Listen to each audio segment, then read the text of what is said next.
La vela se había consumido hasta el fondo. Y el muchacho todavía no dormía. Estaba recostado sobre cojines de seda, que olían a cedro y a incienso viejo, en un palacio que respiraba con 3000 vidas. Pero él estaba solo. Solo de esa manera tan particular, en que solo pueden estarlo los que ya están muriendo. Su columna era torcida. Siempre lo había sido. Su cuerpo se negó a crecer recto en un mundo que se lo exigía a los príncipes con una brutalidad silenciosa. Los sirvientes llamaban a eso una deformidad. Su madre lo llamaba su cruz. Él no le daba ningún nombre. Había aprendido muy pronto que nombrar la debilidad era lo mismo que invitarla a quedarse. Era el otoño de 1553. Allá al norte, en una tienda que olía a hierro y a sudor de caballos, su padre se preparaba para la guerra. Y entre esa tienda y esta habitación, un secreto ya había comenzado a moverse. Silencioso. Deliberado. Irreversible. Como una daga que se desliza entre costillas antes de que la herida lo registre. Su nombre era Cianjir. El octavo hijo de Solimán el Magnífico. El que llamaban el príncipe roto. El que la historia olvidó sepultar con ceremonia, porque estaba demasiado ocupada registrando los crímenes de todos los demás. Tenía 22 años. Le quedaban 40 días de vida. Y antes del final, antes de que ese cuerpo deshecho finalmente se rindiera, le susurraría algo a su padre. Algo tan peligroso. Tan devastador para la historia oficial del imperio. Que ni un solo cronista de la corte se atrevió a escribirlo. Esto es lo que no escribieron. Esto es lo que borraron.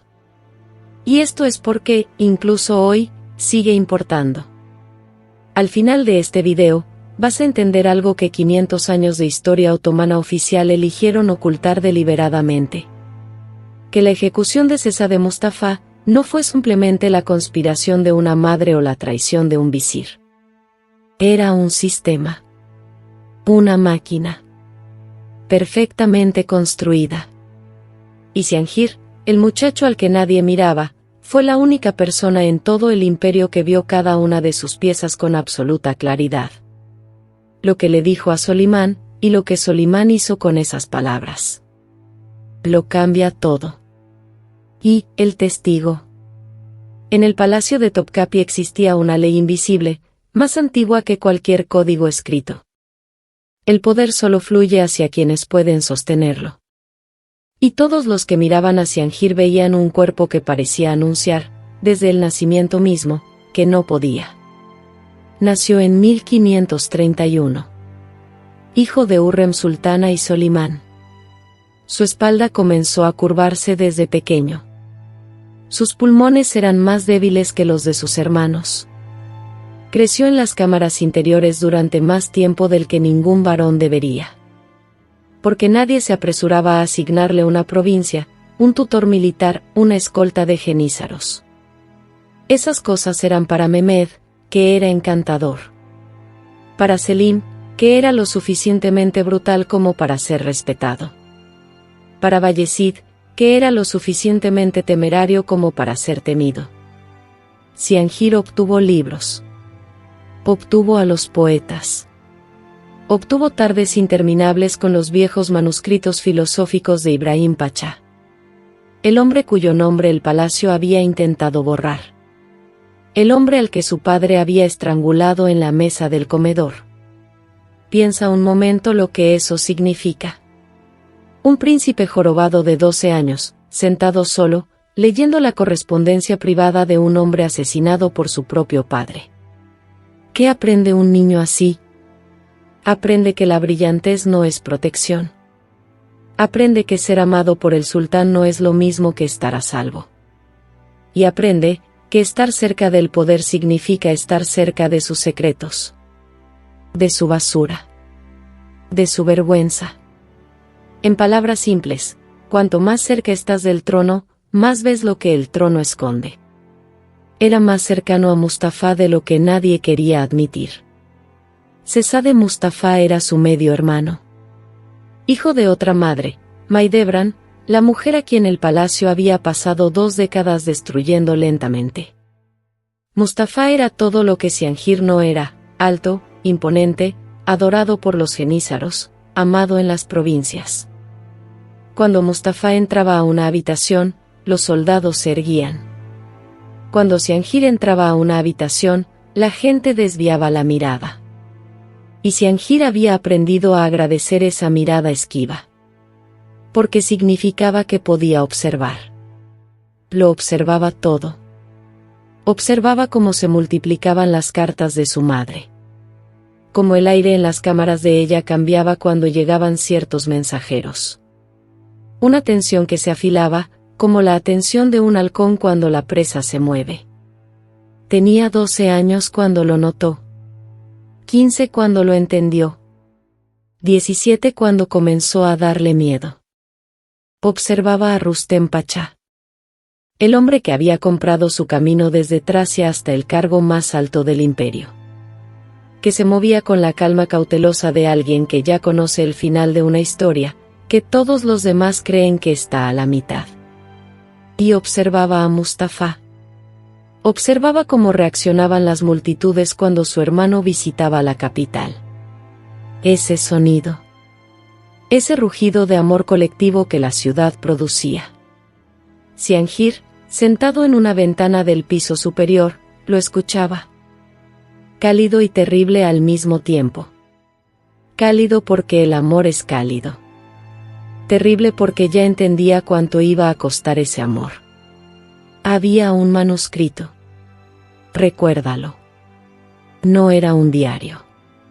Era una serie de observaciones. Fragmentos. El tipo de cosas que escribe un príncipe que sabe que nunca será sultán, y por lo tanto no tiene nada que representar. Lo guardaba envuelto en una tela azul. Del color del Bósforo en enero. Frío. Específico. Su existencia está referenciada en exactamente una fuente que sobrevivió, una carta del embajador veneciano Bernardo Navajero, escrita en 1553. Navajero describía a un joven príncipe deforme que llevaba consigo en todo momento un folio envuelto, que consultaba como un confesor consulta las escrituras. Notó, con cierta incomodidad, que el príncipe parecía saber cosas que no debería haber sabido. Cosas sobre la corte. Decisiones que aún no habían sido anunciadas. Nadie tomó el manuscrito en serio. Era el príncipe roto. ¿Qué podía saber él? Esa pregunta. Ese desprecio. Ese es exactamente el mecanismo por el que funcionó todo. 6 de octubre de 1553. El campamento militar en Ereli. La meseta de Anatolia. La tienda de Solimán. Las paredes de seda eran lo suficientemente gruesas como para amortiguar los sonidos. Y necesitaban serlo. Porque lo que ocurrió dentro de esa tienda no fue un juicio. No fue un enfrentamiento. Fueron 5 mudos. Con un cordel de arco. Y un hijo que entró sin saber que ya estaba muerto. Mustafa había sido convocado. Fue. Creía que la convocatoria era una reconciliación. Creía, y esta es la parte que te rompe por dentro, creía que su padre quería hablar con él. Tenía 38 años. Había gobernado Amasya durante años con una competencia que incomodaba incluso a sus enemigos. Nunca había levantado un arma contra Solimán. Nunca había conspirado. Al menos no más allá de la ambición normal que cualquier príncipe heredero debe cargar simplemente para sobrevivir. Pero la carta había llegado. Una carta que supuestamente probaba que Mustafa estaba negociando con el Sapersa por separado. Falsa, o real, la historia nunca lo ha resuelto. Llegó en el momento exacto. En las manos exactas. Las manos de Rustem Pachá. Mustafa entró a la tienda de su padre. Probablemente olió el incienso. Probablemente escuchó el silencio. Ese silencio específico y sin aire que llena una habitación donde los hombres esperan para cometer violencia, e intentan no respirar demasiado fuerte. Probablemente comprendió, en sus segundos finales, lo que le habían hecho. Los mudos se movieron. La cuerda rodeó su cuello. Nadie habló. Solimán permaneció en la cámara contigua. Y escuchó, no los gritos de su hijo, porque no los hubo, porque los mudos estaban entrenados para eso, sino el silencio que siguió. Algunos relatos dicen que Solimán lloró. Otros dicen que se quedó muy quieto. Ambas versiones probablemente sean ciertas. El dolor y la culpa suelen verse igual desde afuera. La noticia llegó a Estambul en cuestión de días. Y Cihanjir la recibió en su cámara. En ese palacio que olía a cedro y a viejos manuscritos. E hizo algo que nadie esperaba. Colapsó. No de manera metafórica. Colapsó físicamente. Dejó de comer. Dejó de dormir. Dejó de recibir visitas. Un médico de la corte llamado Khorrammed documentó que el príncipe rechazaba todos los medicamentos, se negaba a toda comida, y hablaba únicamente de su hermano, aunque el nombre del hermano había sido declarado prohibido. Tenía 22 años. Tenía el cuerpo de alguien mayor. Y ya estaba partiéndose. Pero aquí es donde la historia cambia de dirección.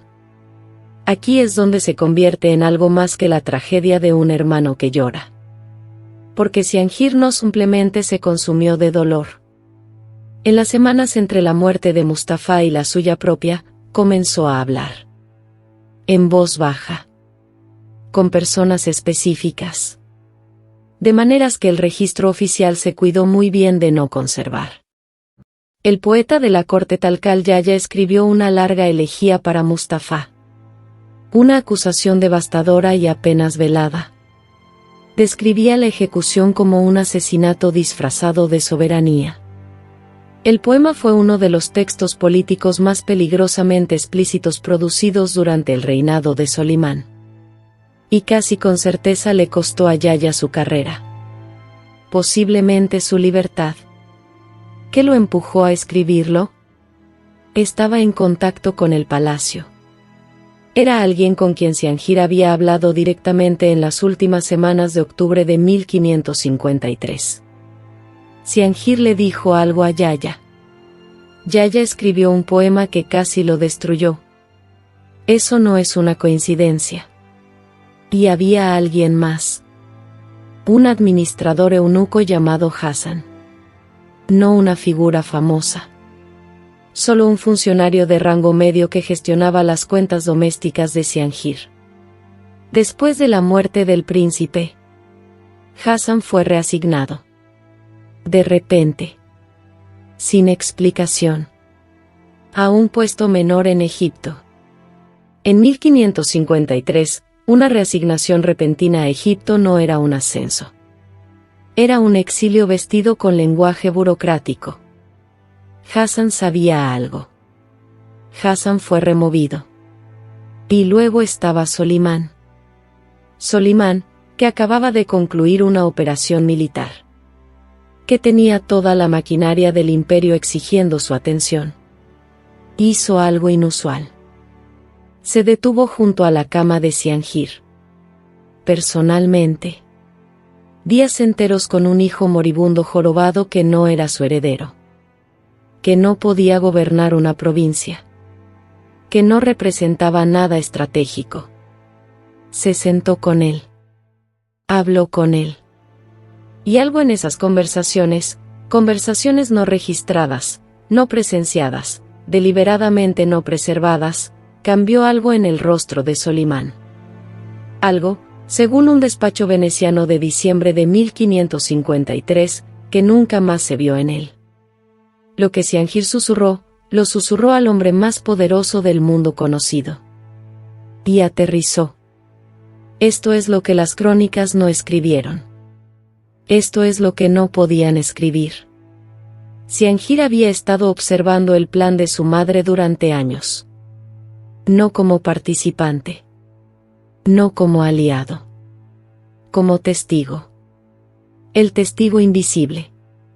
El que nunca era tomado lo suficientemente en serio como para mantenerlo alejado de lo que estaba sucediendo. Y lo que había visto no era simplemente la mecánica política de eliminar a un príncipe rival. Era algo peor. Era evidencia de que Solimán sabía. No todo. Pero lo suficiente. Suficiente para que su dolor, en los días posteriores a la muerte de Mustafa, no fuera simplemente el dolor de un padre engañado. Era el dolor de un hombre que se había contado a sí mismo una historia, y la había visto derrumbarse. Permíteme ser preciso sobre lo que puede establecerse. Y lo que debe entenderse como inferencia. Lo que puede establecerse, Rustem Pachá fue destituido como gran visir a los pocos días de la ejecución. Solimán citó públicamente la ira de los genízaros. Pero Rustem fue reinstaurado, plenamente, sin condición, menos de 2 años después. En 1555. Un gran visir que realmente hubiera sido culpado de manipular al sultán para que matara a su propio heredero, no es reinstaurado. La destitución no fue un castigo. Fue teatro. En palabras simples, era una actuación. Diseñada para silenciar a los genízaros el tiempo suficiente para prevenir una rebelión. Mientras se protegía la estructura real que había producido la ejecución. La carta falsa del Shah persa nunca fue presentada públicamente. Ninguna evidencia de ella sobrevivió.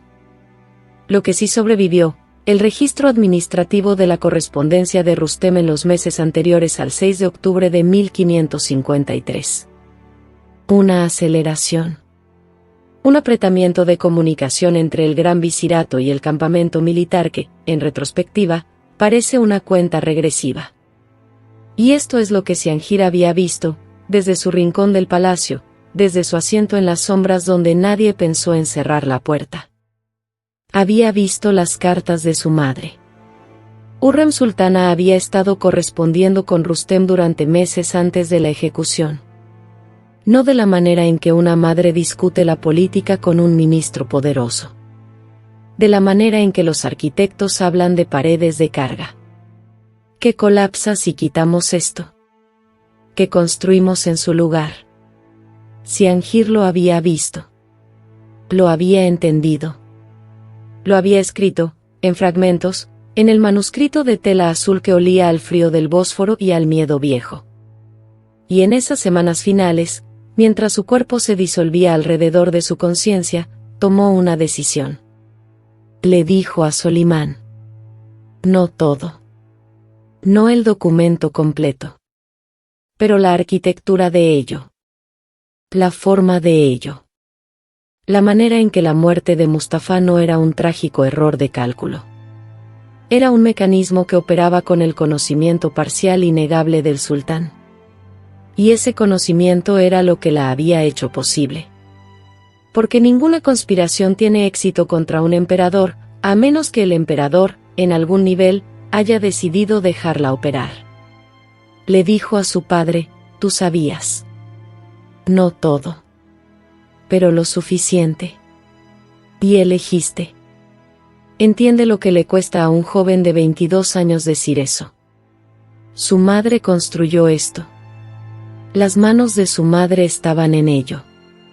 No estaba acusando a un monstruo. Estaba acusando a la mujer que se había sentado con él durante las fiebres. Que lo amaba. Quizás la única persona en el palacio que lo amaba sin querer algo del amor. O simplemente decía, porque estaba muriendo y ya no tenía razones para proteger una mentira. Esto es lo que vi. Era el único que miraba. Y alguien debería saberlo. El manuscrito de tela azul. Recuérdalo. Navajero lo vio en octubre de 1553. Cianjir murió en noviembre de 1553. El manuscrito no aparece en ningún inventario de sus pertenencias realizado después de su muerte. Los inventarios del palacio eran meticulosos. Cada objeto de valor registrado y reasignado. Un folio. Un manuscrito envuelto. Desaparecido. Alguien se lo llevó. De manera muy deliberada. Muy rápida. Lo que significa que alguien sabía que existía, sabía lo que contenía, y necesitaba que dejara de existir. El mecanismo no se detuvo.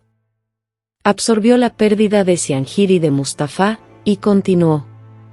Así es como funcionan los sistemas. No se interrumpen por el dolor.